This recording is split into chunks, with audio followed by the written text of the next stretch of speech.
Hello friends, জিওপলিটিকের মধ্যে সবচেয়ে বড় হট টপিক এখন ইরান এবং ইসরায়েলের যুদ্ধটি। তো আজকের ভিডিওতে আমরা জানবো যে ইরান এবং ইসরায়েল কেন যুদ্ধ করছে, এবং দ্বিতীয়ত আমরা জানবো যে আমরা ধীরে ধীরে কি তৃতীয় বিশ্বযুদ্ধের দ্বারপ্রান্তে চলে এসেছি। তৃতীয়ত আমরা জানবো যে এই ইরান এবং ইসরায়েলের যুদ্ধের মাধ্যমে কে সবচেয়ে বেশি সুবিধাভোগী হচ্ছে।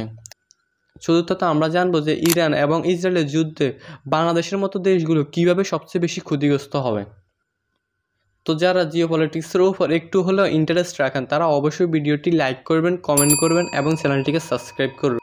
তো প্রথম প্রশ্ন হচ্ছে, ইরান এবং ইসরায়েল কেন যুদ্ধ করছে? আপনারা হয়তো বলতে পারেন যে ইসরায়েল এবং ফিলিস্তিনের মধ্যে যে যুদ্ধটি হয়েছে সেখানে ইরান ফিলিস্তিনকে সাহায্য করেছে, এবং বর্তমান সময়ে সেই ইসরায়েল এবং ইরানের সাথে যে শত্রুতামি হয়েছে তা এখন যুদ্ধে পরিণত হয়েছে। কিন্তু আমরা সবাই জানি যে যেটা দেখা যায় সেটা কিন্তু হয় না, আর যেটা দেখা যায় না সেটাই সবচেয়ে বেশি হয়।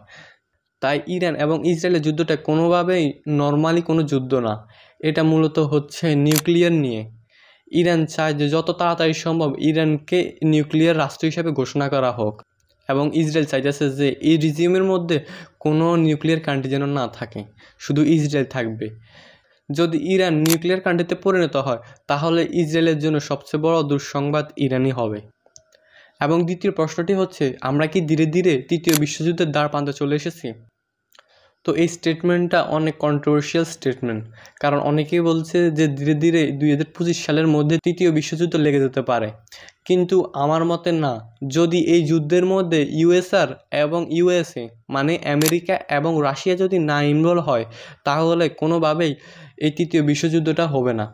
কারণ যদি ইউএস এবং রাশিয়া ইনভলভ হয় তাহলে ইন্ডিয়া, চায়না, জাপান, তারপরে তাইওয়ান এইসব রাষ্ট্র এবং নর্থ কোরিয়ার মতো রাষ্ট্রগুলো আস্তে আস্তে ইনভলভ হয়ে যাবে। তাহলেই দেখতে পারবে পুরো বিশ্বে তৃতীয় বিশ্বযুদ্ধ শুরু হয়ে গেছে। তো তৃতীয় প্রশ্নটি হচ্ছে, ইসরায়েল এবং ইরানের মধ্যে কে সবচেয়ে বেশি সুবিধাভোগী হচ্ছে? আমরা সবাই জানি যে ইসরায়েল এবং ইরানের মধ্যে যে যুদ্ধটি এখন হচ্ছে তার ভিতরে সবচেয়ে বেশি সুবিধাভোগী হচ্ছে আমাদের ট্রাম্প চাচা।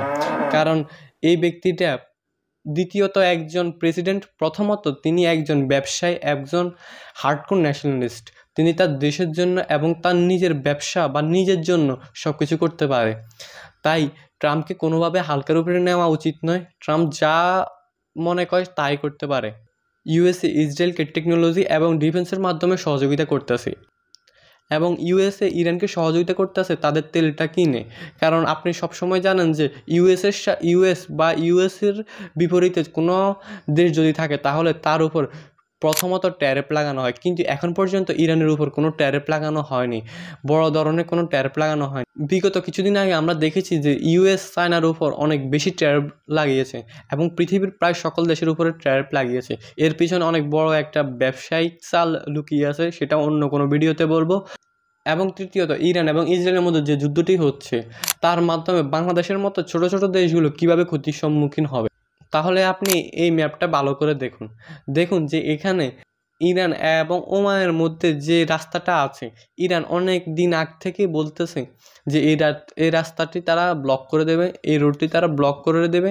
কিন্তু আপনি কি জানেন এই রাস্তা দিয়ে প্রায় পৃথিবীর 30% অয়েল অন্যান্য দেশে স্থানান্তরিত হয় বা ট্রান্সপোর্ট হয়। যদি ইরান এই রুটটি বন্ধ করে দেয় তাহলে পৃথিবীতে একটি অয়েল ক্রাইসিস দেখা যাবে, এবং সবচেয়ে বেশি ক্ষতিগ্রস্ত হবে বাংলাদেশের মতো ছোট ছোট রাষ্ট্রগুলো, যারা নিজেরা অয়েল প্রডিউস করে না, নিজেদের কাছে কিছু নেই। এইসব রাষ্ট্রগুলো সবচেয়ে বেশি ক্ষতির সম্মুখীন হবে।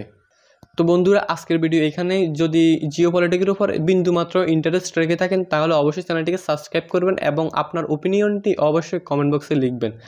তো দেখা হবে অন্যান্য ভিডিওতে। ধন্যবাদ।